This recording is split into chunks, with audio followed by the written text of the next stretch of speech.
एक शख्स 48 साल से जेल में था। सोचिए 48 साल से जेल में, और 48 साल बाद बताया गया कि ये तो बाइज्जत बरी कर दिया गया। इनकी उम्र 103-4 साल हो चुकी है। देख रहे हैं आप, राम लखन इनका नाम है। 48 साल जेल में रहकर आए। अगली तस्वीर मैं आपको दिखाऊं, ये राम लखन की रिहाई की तस्वीर आप देख रहे हैं, जिस वक्त उन्हें रिहा किया गया जेल से। उस शख्स के दर्द का आप अंदाजा लगाइए जो 48 साल बेगुनाह होने के बावजूद जेल में रहा हो, जिसने 48 साल जिंदगी के काट दिए जेल में, और बाद में पता चला उस पर कोई दोष साबित नहीं हुआ। यह राम लखन का पहचान पत्र है, पढ़िए जरा। 4/1 और 1921 1921 का यह पहचान पत्र राम लखन का आप देख रहे हैं। आइए आपको बताऊं राम लखन के साथ जो कुछ हुआ, यह पूरे सिस्टम की पोल खोलता है कि कैसे यह पूरा तंत्र काम करता है और एक आम आदमी, गरीब आदमी को किस जद्दोजहद से गुजरना पड़ता है। यूपी के कौशांबी के राम लखन जेल से आजाद हो गए।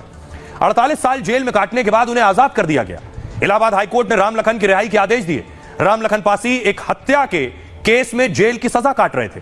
हाईकोर्ट ने आदेश में कहा, अपीलकर्ता नंबर 1 लखन पासी और नंबर 2 देशराज को रिहा किया जाए। यदि वो जेल में है तो उन्हें आजाद किया जाए। यदि जमानत पर है तो उनकी जमानत बॉन्ड रद्द किया जाए। हाईकोर्ट के इस फरमान के बाद राम लखन घर आ चुके हैं, लेकिन यह घर वो घर नहीं रहा। जब उन्हें जेल की सजा मिली थी, राम लखन की न पत्नी बची है और न गांव में कोई सगा साथी राम लखन का बचा है। राम लखन की पत्नी प्यारी 2013 में दुनिया को छोड़ चुकी है।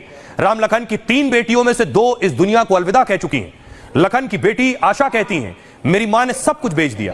वो आखिरी दिन तक कहती थी कि मेरे पापा का हत्या से लेना देना नहीं है। वो हत्या की किसी वारदात में शामिल नहीं थे।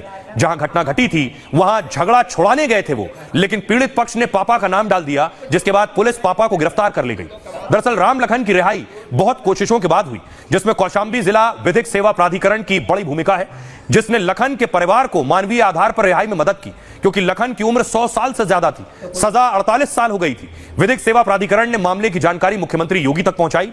योगी आदित्यनाथ की सरकार ने भी उनकी रिहाई में अहम भूमिका निभाई। यूपी के कौशांबी में 1977 में दरअसल एक हत्या हुई थी। लखन के गांव में कुछ लोग आपस में लड़ रहे थे। गांव का झगड़ा देख लखन उसे छुड़ाने वहां पहुंच गए। इस दौरान एक पक्ष ने दूसरे पर लाठी से हमला कर दिया। देशराज के हमले में प्रभु नाम का एक शख्स बुरी तरह से घायल हो गया। लाठी की चोट की वजह से अगले दिन प्रभु की मौत हो गई, जिसके बाद प्रभु के परिवार ने हत्या का केस दर्ज कराया, जिसमें देशराज के साथ राम लखन भी आरोपी बनाए गए। परिवार ने बेगुनाही साबित करने की पूरी कोशिश की। 13 बीघा जमीन बेच दी, 4 वकील भी बदल दिए, लेकिन कोर्ट ने लखन पासी को उम्र कैद की सजा सुना दी।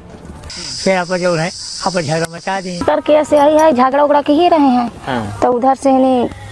अब सोचिए, आप जानकर हैरत करेंगे कि हजारों कैदी हैं, जमानत के बावजूद जेलों में बंद हैं।